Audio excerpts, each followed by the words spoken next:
শুভ সকাল বন্ধুরা। আজকে সকালে উঠে দেখলাম বেশ কয়েকজন পরীক্ষার্থী আমাকে হোয়াটসঅ্যাপে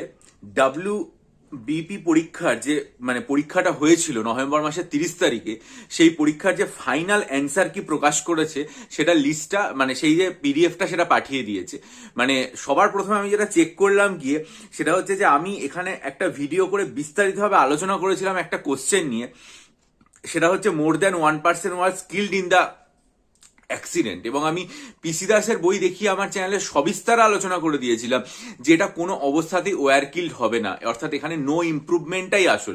আমার দেখে খুব ভালো লাগছে যে পিআরবিও কিন্তু সেই জিনিসটাই করেছে, এবং পিআরবিও বলেছে ওরা আগের যে জিনিসটা ছিল সেটা সংশোধন করে দিয়েছে, এবং সংশোধন করে পরিষ্কার বলেছে নো ইমপ্রুভমেন্টই এটার উত্তর হবে, অর্থাৎ এর উত্তর কিন্তু কোনো অবস্থাতেই ওয়্যার কিল্ড হবে না। সুতরাং আমি যেটা বলেছিলাম আমার চ্যানেলে একদম পুরো বিস্তারিত আলোচনা, একদম গ্রামার বই ধরে, সেটা হচ্ছে সম্পূর্ণ সঠিক ছিল। সেটা পিআরবির আজকের এই যে অ্যান্সার কি সেটাতে প্রতিফলিত। আপনারা বহু পরীক্ষার্থী অনেক ত্রুটি বিচ্যুতির কথা আমাকে বলেছিলেন এবং পিআরবিকে জানিয়েও ছিলেন নিশ্চয়ই। তাহলে সেগুলোর মধ্যে কোনগুলো সংশোধিত হলো এবং সংশোধিত হওয়ার পর আপনাদের প্রাপ্ত নম্বরের পরিমাণ কিরকম দাঁড়াচ্ছে, কিরকম নম্বর আপনারা পাবেন বলে মনে হচ্ছেন, বা এখনো আদৌ কিছু ভুল শেষ পর্যন্ত থেকে গেল কিনা, সেগুলো অবশ্যই ভিডিওর কমেন্ট সেকশনে জানাবে।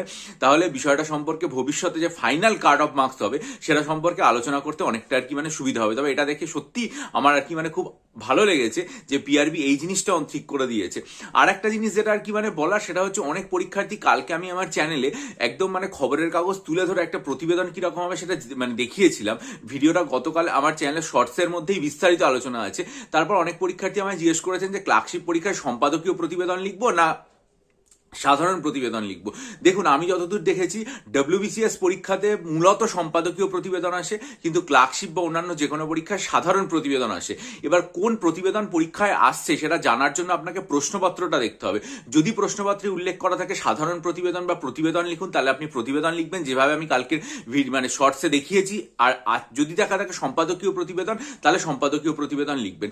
আমি আমার চ্যানেলে বিস্তারিতভাবে আলোচনাও করে দিয়েছি গতকাল, একদম আনন্দবাজার থেকে উদাহরণ তুলে ধরে যে একটা সাধারণ প্রতিবেদনের ধরন কিরকম হবে।